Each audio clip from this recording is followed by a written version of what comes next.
Il est normal que dans le monde des affaires, les entreprises fassent ce qu'on appelle une déclaration de mission. Je ne sais pas si là où vous travaillez, votre employeur, votre boîte a une déclaration de mission. Normalement, c'est une déclaration qui est orientée vers l'action, une devise, un slogan qui dit le qui, le quoi et le pourquoi de l'existence de cette entreprise. Et cette déclaration sert souvent à se distinguer, à faire la différence entre les différentes entreprises de la même branche d'activité. Par exemple, chez Tesla, la déclaration de mission, c'est accélérer la transition mondiale vers une énergie durable. C'est clair. Chez Nike, c'est apporter inspiration et innovation à tous les athlètes dans le monde. Et il suffit d'avoir un corps pour être un athlète. Ça, c'est leur devise. Et chez Microsoft, c'est donner à chaque individu et chaque organisation les moyens de réaliser ses ambitions. C'est leur déclaration de mission, souvent appelée simplement la mission de l'entreprise. L'idée, c'est à travers cette déclaration, souligner leur activité et en même temps attirer des clients ou même parfois des investisseurs. Cette déclaration manifeste la raison d'être de cette entreprise. Vous imaginez où est-ce que je veux aller? Non? Est-ce que l'Église a une telle déclaration? Quelle est la mission de l'Église? Quels sont ses objectifs? Comment elle cherche à atteindre ses objectifs? Où se déroule cette mission de l'Église? En bref, quelle est sa raison d'être dans le monde? Est-ce sa mission d'être un centre de récréation, un centre de divertissement, un centre de spectacle, là où on peut faire des concerts? Est-ce son objectif d'offrir un produit qui puisse rivaliser avec la télévision ou les services de streaming en demande? Non, est-ce qu'il faut qu'on rivalise avec Netflix, Canal+, Apple TV ou Amazon Prime? Pourquoi l'Église existe-t-elle? Pourquoi Dieu l'a établie sur terre? Et c'est pas nous qui établissons la raison d'être et les objectifs de l'Église, c'est le Seigneur de l'Église qui les détermine.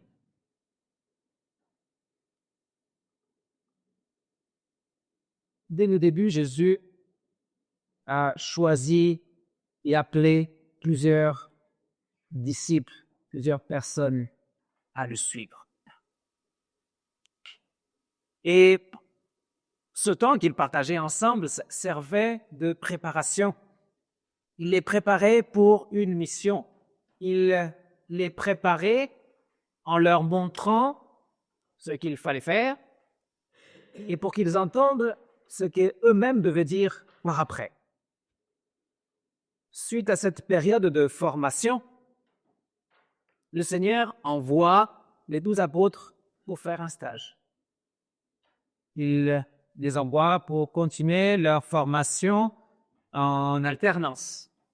Ils vont devoir revenir après, faire un rapport de ce qu'ils ont fait. Le Seigneur va leur enseigner à partir de là aussi, puis ils seront envoyés de nouveau.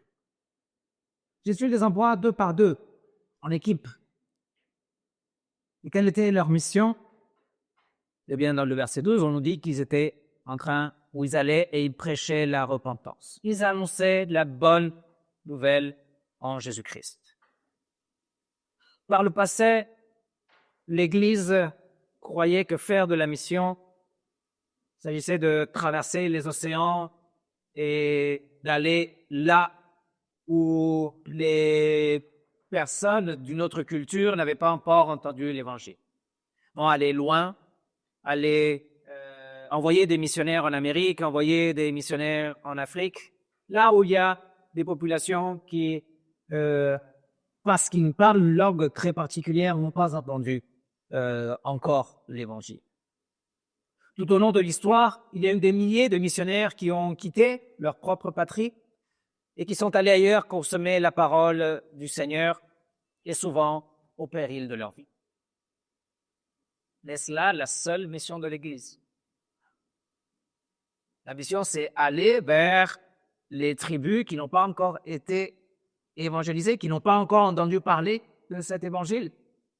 Quelle est la raison d'être de notre paroisse alors?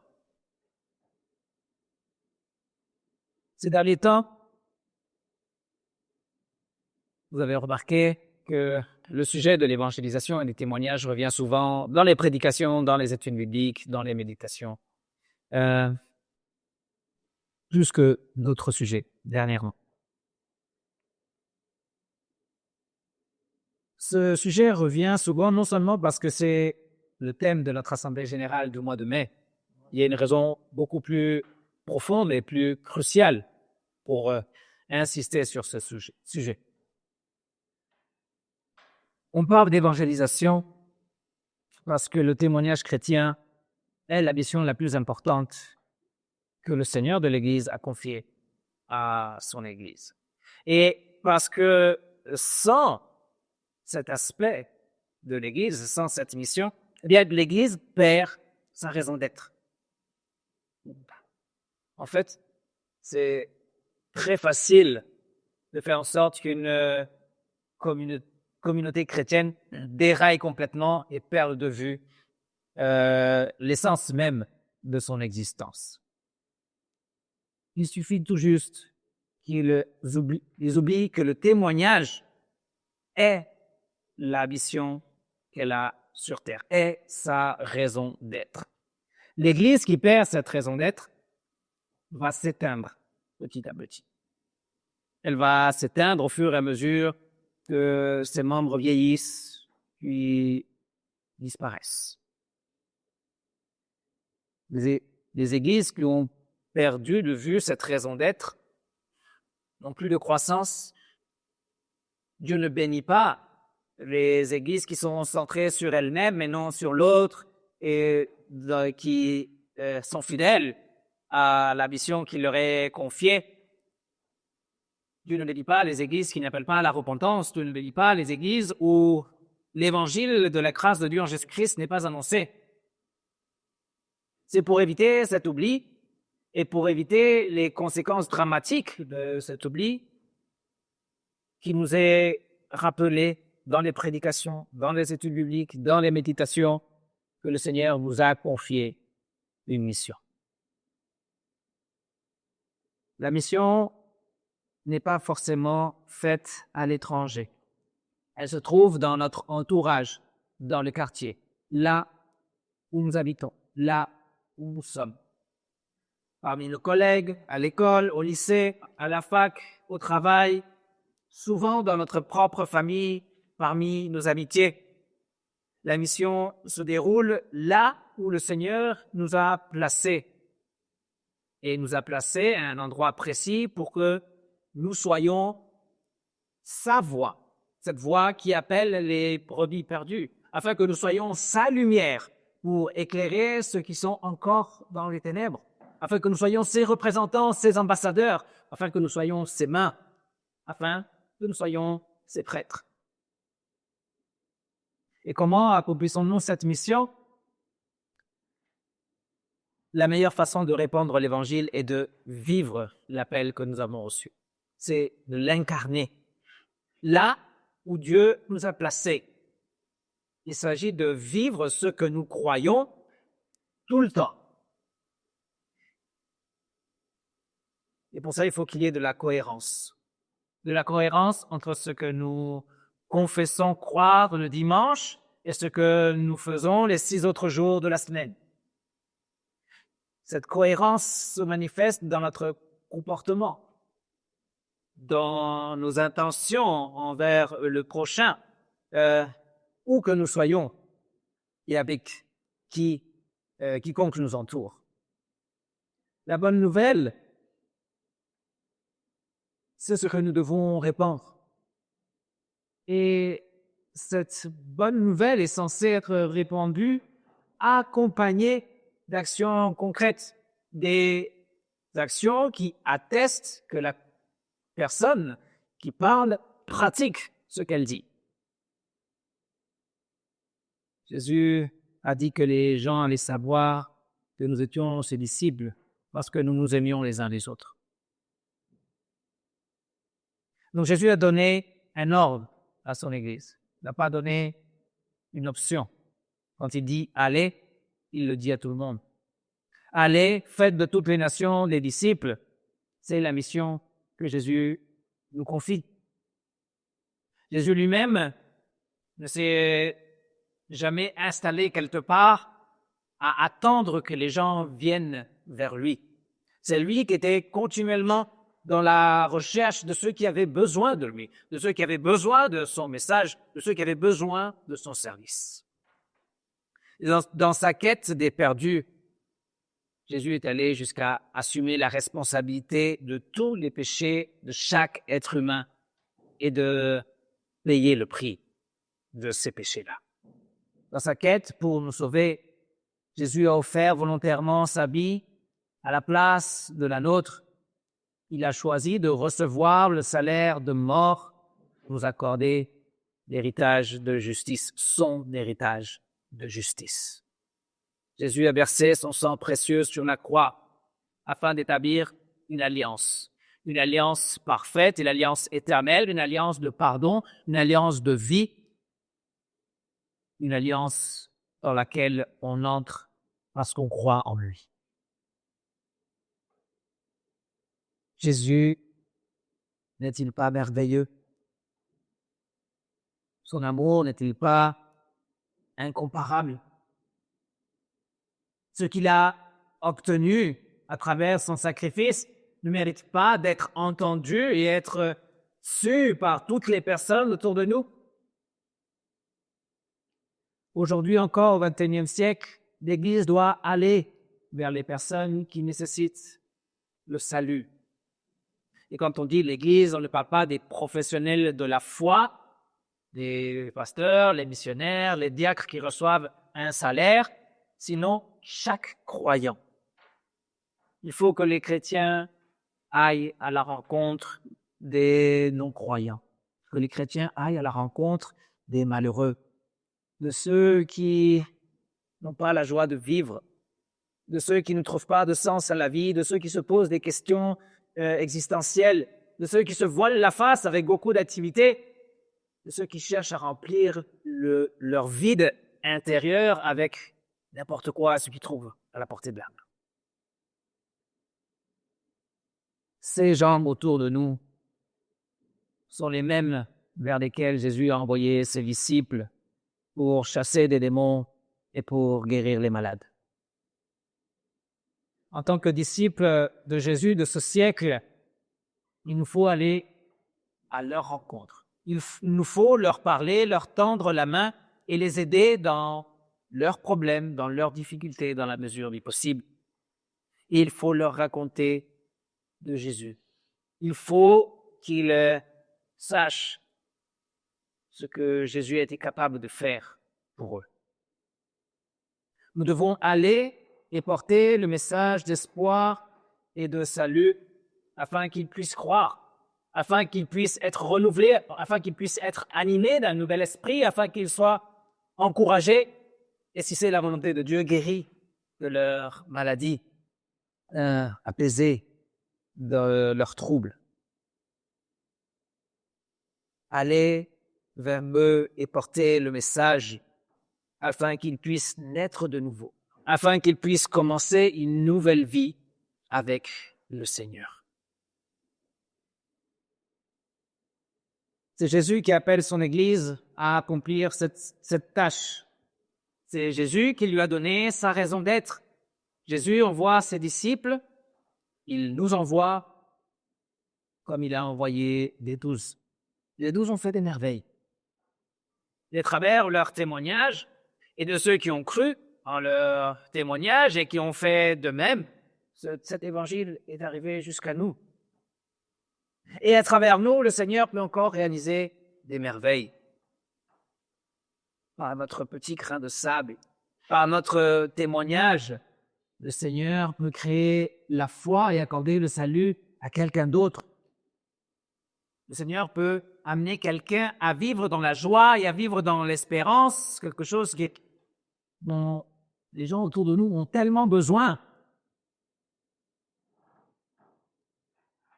Jésus sait aussi que les disciples qui annoncent le message rencontreront des gens qui n'accepteront pas le message.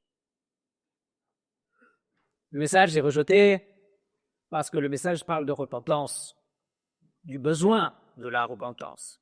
Dieu aime l'être humain, même si celui-ci est pécheur, mais Dieu déteste le péché. Et c'est le péché qui nous éloigne de celui qui nous aime.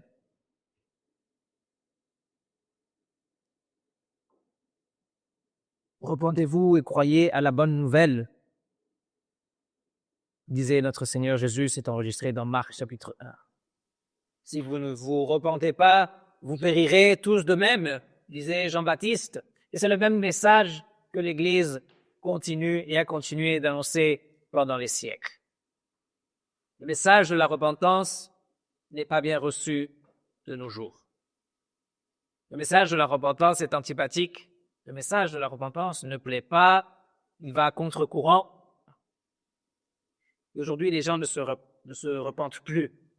Les gens peuvent regretter certaines choses qu'elles ont faites, mais la repentance, dans le sens de la crainte de Dieu, dans le sens de la crainte du jugement de Dieu, ça ne va plus. Faut-il alors modifier notre message et la raison d'être de l'Église? Faut-il changer le message pour plaire? Du temps de Jésus, les gens non plus ne voulaient pas se repentir. Du temps de Jésus, le message aussi n'était pas bien reçu, il était aussi antipathique. Pourquoi? Parce que l'humanité se résiste à s'humilier devant Dieu. Elle se résiste à reconnaître ses fautes, à confesser ses péchés. Et pourtant, la repentance est nécessaire au salut. Repentance, pardon de Dieu et vie nouvelle en Christ. C'est le message que Dieu nous a confié à nous, ses disciples, pour que nous puissions en témoigner. C'est notre devise, c'est notre raison d'être. Il y a 20 siècles, ils étaient 12 à être envoyés, 2 par 2. 6 petits groupes de personnes. Aujourd'hui, dans notre paroisse, nous sommes plus que 12. La mission de l'Église, sa raison d'être, n'est pas de chasser les démons, n'est pas de guérir les malades physiquement, comme l'ont fait les disciples, comme l'a fait Jésus. Ces choses servaient comme des signes qui accompagnaient et qui soutenaient la prédication, l'annonce des disciples. L'essentiel de la mission de l'Église a toujours été l'annonce du message du salut à travers la foi en l'œuvre rédemptrice de Jésus-Christ. Nos bonnes actions, le travail de bienfaisance de l'Église est un soutien de ce message. Par nos actions et par notre intérêt sincère des besoins de notre prochain, nous donnons des exemples concrets de l'amour concret de notre Dieu. Ce message dont nous parlons. Mais l'essentiel reste le message du salut en Christ. Et parce que c'est l'essentiel, Jésus, avant de monter au ciel, réaffirme aux disciples cette mission en leur disant « Allez, faites de toutes les nations les disciples, baptisez-les au nom du Père, du Fils et du Saint-Esprit et enseignez-leur à mettre en pratique tout ce que je vous ai prescrit. » C'est ce qu'il est écrit dans l'évangile de Matthieu. Il est écrit dans le livre des Actes des Apôtres. Vous recevrez une puissance lorsque le Saint-Esprit viendra sur vous et vous serez mes témoins à Jérusalem, dans toute la Judée, dans la Samarie et jusqu'aux extrémités de la terre. Reconnaissons toujours que nous sommes aujourd'hui dans la foi grâce aux efforts des chrétiens qui nous ont précédés. grâce à ceux qui ont pris au sérieux ce commandement, qui ont pris au sérieux cette mission tout au long des 20 derniers siècles. C'est maintenant notre tour. C'est notre tour de contribuer au salut de ce monde. C'est notre tour de nous impliquer dans l'annonce de la bonne nouvelle. C'est Jésus qui nous invite en disant « Venez à moi, vous qui êtes fatigués, courbés sous un fardeau, et je vous donnerai du repos. » Et qui accomplit cette promesse en nous accordant du repos. C'est le même, c'est Jésus qui dit à son Église « Allez témoigner de la bonne nouvelle. » C'est ce même Jésus qui nous soutiendra conformément à sa promesse, parce qu'il a dit qu'il serait avec nous tous les jours jusqu'à la fin du monde. De chacun de nous, il attend que nous portions le message de la vie éternelle à ceux qui nous entourent. Il nous envoie, tout comme il a envoyé ses disciples, parce que nous sommes ses disciples aujourd'hui dans ce siècle. Il nous envoie là où nous sommes. Il nous envoie pour que nous travaillions avec ceux qui nous entourent. Et si quelqu'un se sent appelé à aller plus loin et qu'il veut traverser les mers et aller dans d'autres continents, qu'il veut servir comme missionnaire, mais qu'il le fasse savoir parce qu'il y aura aussi de la place pour ça. Les opportunités de proclamer la grâce de Dieu en Jésus-Christ, ici et ailleurs, sont innombrables. Suivons cet appel avec fidélité et n'ayons pas peur d'annoncer les merveilles de notre Seigneur afin que ces merveilles puissent se réaliser dans la vie de ceux que nous aimons.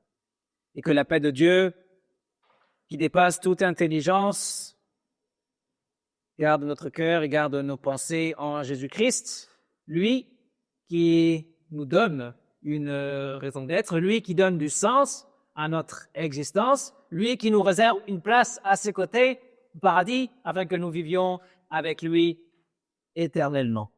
Amen.